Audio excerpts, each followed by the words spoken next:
Hello students, এই Moumita ma'am. আশা করি তোমরা সকলেই খুব ভালো আছো। Welcome back to our channel. আজকে আমি তোমাদের ফার্স্ট সেমিস্টার মেজর ইংলিশের পেপার 1 থেকে দেখো জিওফ্রে চসারের যে রোলটা, মানে মিডল ইংলিশ পিরিয়ডে যে ইংলিশ লিটারেচার ছিল তাতে কিন্তু আমরা জিওফ্রে চসারকে দেখতে পাবো, এবং তার যে রোল বা তার কন্ট্রিবিউশন কিন্তু মিডল ইংলিশ লিটারেচারে অনেকটাই বেশি। ঠিক আছে, চলো দেরি না করে শুরু করে দিই আজকের ক্লাসটা। দেখো, প্রথমে আমরা দেখব যে এই চসারের কিছু স্পেশালিটি, যে সে তার লেখার মধ্যে কোন কোন জিনিসগুলো রেখেছিল। দেখো, এলিভেটিং দ্য ভার্নাকিউলার,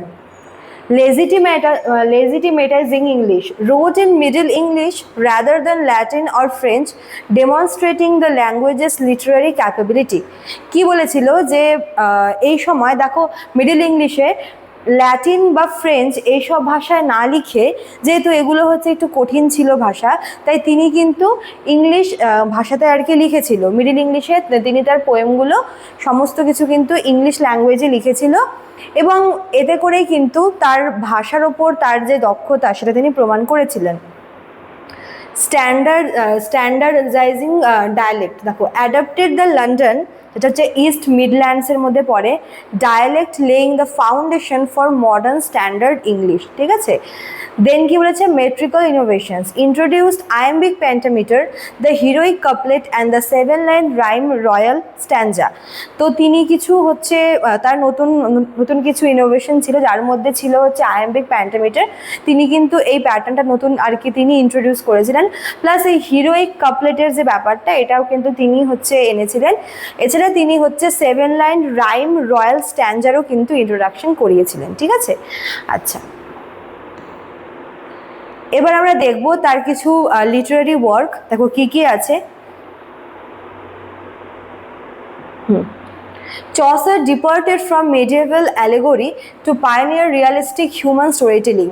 তিনি কি করেছিলেন, তিনি এই অ্যালেগরি বিষয়টা থেকে, যেটা হচ্ছে মিডল ইংলিশ পিরিয়ডে এই অ্যালেগরিক্যাল যে পোয়েম বা অ্যালেগরিক্যাল যে আর কি লিটারারি ওয়ার্ক, তিনি এগুলো থেকে বাইরে বেরিয়ে এসে রিয়ালিস্টিক হিউম্যান স্টোরিটেলিংয়ের ওপরে কিন্তু ফোকাস করেন, এবং তার লেখা আমরা কিছু দেখবো, যেরকম হচ্ছে the Canterbury Tales. The Canterbury Tales হচ্ছে 14th সেঞ্চুরির ইংলিশ সোসাইটির যে রিফ্লেকশন আমরা এই পোয়েমটার মধ্যে পাবো।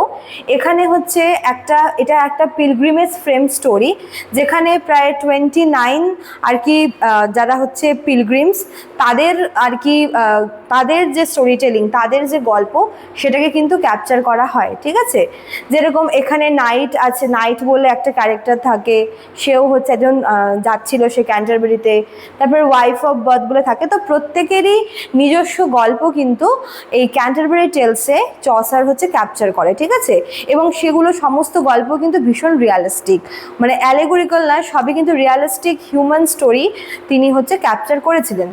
দেন দেখো সোশ্যাল কমেন্ট্রি, মাস্টার্ড হিউমার, তিনি কিন্তু এই যে হিউমার বা কোনো কিছুকে এরকম করে আর কি মজা করা বা কোনো কিছুকে ব্যঙ্গ করে কোনো একটা বাস্তব চিত্রকে তুলে ধরা, এই বিষয়ে তিনি ছিলেন মাস্টার। ঠিক আছে, satire and irony to critique religious and social corruption with psychological depth. তিনি সেই সময়কার মানে ওই কন্টেম্পোরারি রিলিজিয়াস এবং সোশ্যাল করাপশন যা সেই সময় চলছিল, যে সমাজে যে সমস্ত করাপশন চলছিল, ধর্ম নিয়ে করাপশন চলছিল, তিনি কিন্তু সব কিছুর বিষয়ে খুব সুন্দর করে, খুব স্যাটিরিক্যালভাবে, খুব হিউমারাস ওয়েতে কিন্তু লিখেছিলেন। মানে সেই সব ওই মানে সিস্টেমগুলোকে তিনি হচ্ছে ব্যঙ্গ করে আইরনিক্যালি তিনি কিন্তু লিখেছিলেন। ঠিক আছে, এবার দেখো আমরা হচ্ছে এই চসারের কতগুলো হচ্ছে পিরিয়ড দেখব।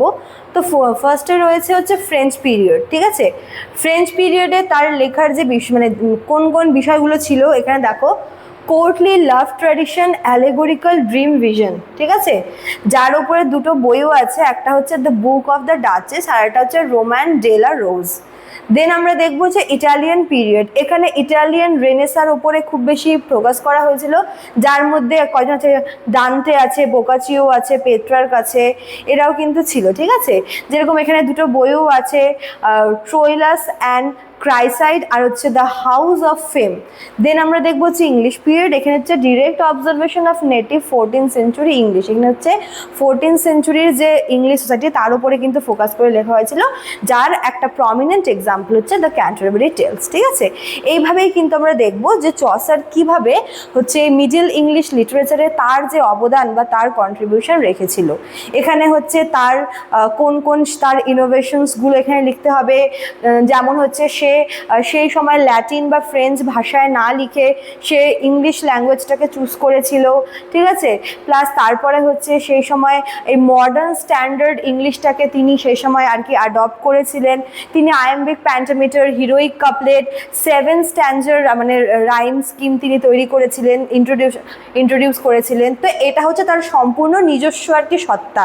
এখানে তিনি তার মানে সেই সময়কার যে আর কি যা সেই সময় চলছিল তার থেকে বাইরে বেরিয়ে এসে এগুলো তার নিজস্বতা বলতে পারো। ঠিক আছে, দেন এখানে আমরা তার কিছু কাজ দেখব, যেরকম এখানে তিনি হচ্ছে human story telling, realistic human story টেলিংয়ের উপরে ফোকাস করেছিলেন। প্লাস সেই সময় কন্টেম্পোরারি রিলিজিয়াস আর সোসাইটাল যে আর কি সিস্টেম সেটাকে তিনি ব্যঙ্গ করে, মক করে, হ্যাঁ, স্যাটিরিক্যাল টোনে বা হিউমারাস টোনে তিনি কিন্তু মানে ডিরেক্টলি অ্যাটাক না করে সেটাকে ভীষণ আইরনিক্যালি তিনি রিপ্রেজেন্ট করেছিলেন। আর এখানে হচ্ছে তার ওই পিরিয়ডগুলো, লিটারারি পিরিয়ডগুলো কিন্তু বলা আছে। ঠিক আছে, আচ্ছা চলো, তো এই ছিল তোমাদের আজকের ক্লাসটা। তোমাদের অ্যাডমিশন কিন্তু শুরু হয়ে গেছে অলরেডি। যারা ভাবছো আমাদের কাছে অ্যাডমিশন নেবে তারা আমাদের অফিসিয়াল নাম্বারে কল করে নিও। আমাদের অফিসিয়াল নাম্বার দেখো এখানে দেওয়া আছে। এছাড়াও কিন্তু এখানে কোর্স ফিও দেওয়া রয়েছে মেজরের জন্য এবং মাইনরের জন্য। আর তোমরা চাইলে আমাদের অ্যাপ থেকেও কিন্তু কোর্স পারচেস করতে পারো, আমাদের অ্যাপের নাম তোমরা এখানে দেখতে পেয়ে যাবে। চলো আজকে এতটুকুই থাকলো, দেখা হচ্ছে নেক্সট ক্লাসে। Thank you.